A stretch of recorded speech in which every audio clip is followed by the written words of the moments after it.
BattleStrike here with our custom paintball log rocket launcher. I just wanted to test fire it for you, and then after this I'll test fire my Tippmann A5 that you've all seen. Take a 2-inch Nerf round. Chamber is already filled.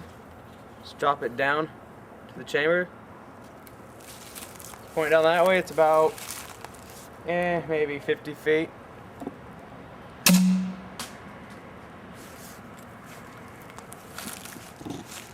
And that's pretty much it. Too down. No, I didn't.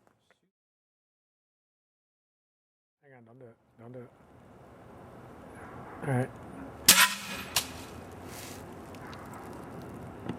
What'd it do? Did it go with you? It went kind of downward, I guess.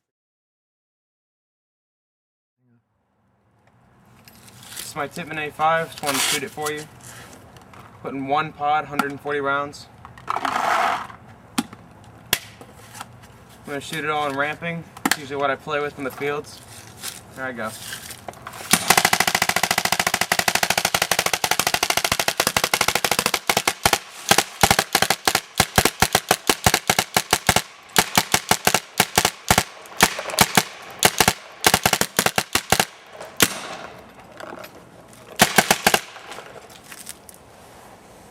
$140 rounds gone just like that.